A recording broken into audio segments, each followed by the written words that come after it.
time to vote your Thunder players into the 2014 NBA All-Star Game in New Orleans. Cast your vote through Facebook, Twitter, Instagram, or by using your mobile device. Visit thunder.nba.com for more information, and remember, fans, vote Thunder, vote often.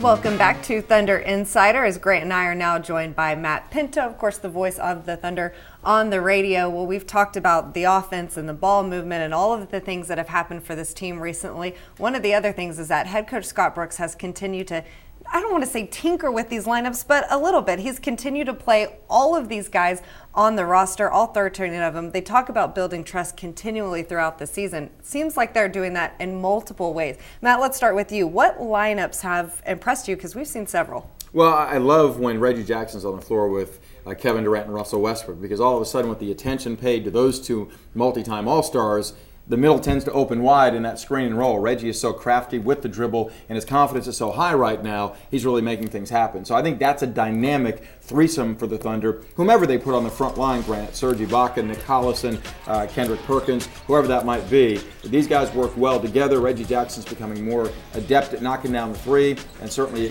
capable passer and finding open men. Well, I like when the second unit comes in. It really doesn't make a difference who it's comprised of. I like the fact that how they attack the opponent, whether it's rebounding the basketball or how they play as a unit on the offensive end, moving the ball, setting good screens. But also I love when Collison's in the ball game and they get that two-man game going, rolling along the baseline, whether it's a handoff or it's Jeremy Lamb cutting backdoor and Nick threads the needle on that bounce pass along the baseline and they complete a layup or something like that. That's been really fun to watch when that group's on the floor.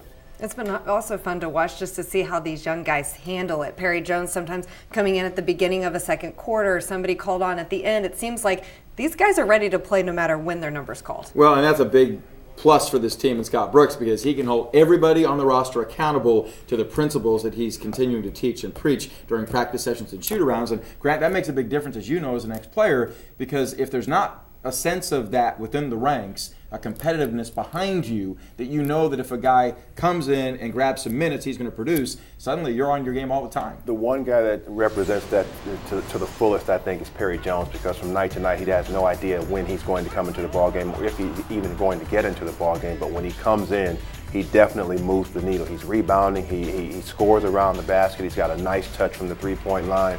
And he just makes things happen. When I had a chance to talk to him, he said the thing that he focuses on when he comes into the ball game is trying to bring a lot of energy, and he certainly does that. Another player I would single out is Andre Roberson, because this is a guy that is in the D-League, and all of a sudden is starting a handful of games with Thabo Sefolosha, came in and did a remarkable job defensively, which is his calling card, and rebounding the ball. So he knows in any moment he can be called on. He's got to be ready, and for a rookie, it's unusual the level of professionalism that he's shown so far. I mean, it really is unbelievable. He got called up from the D-League to start for one of the best teams in the NBA, and not just that, against the Lakers and guys like Kobe Bryant. Grant, how difficult is that for a young player?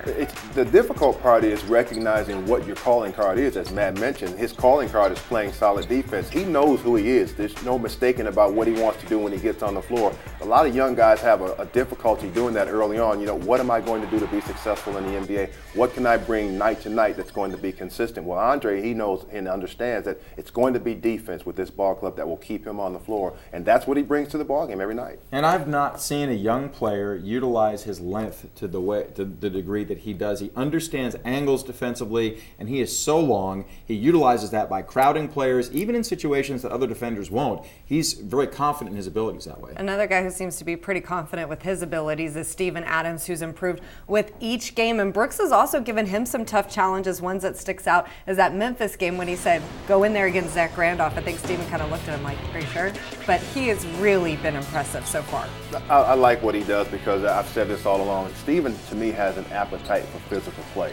And when you're playing any one of the frontline positions, you have to have a mentality that every night you suit up, it's going to be a physical contest. You're going to sometimes get elbowed in the chest. You're going to be pushed. You're going to be elbowed. You're going to be knocked down. But you have to somehow have the mentality that, you know what, I want more of that. And Steven certainly does. He wants more of that. And that's what's going to make him, or that's what's going to continue to let him have a tremendous upside in this league. He may quickly become one of the players that visiting fans I knew that was coming. I love to hate, because he's so physical. He gets under the skin of opposing players.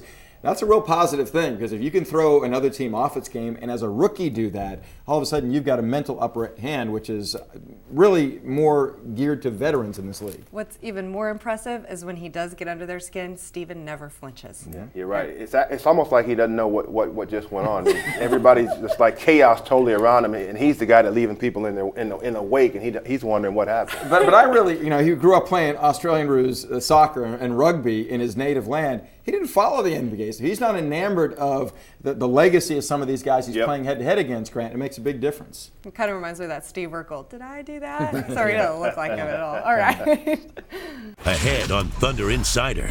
Well, you could use the remote.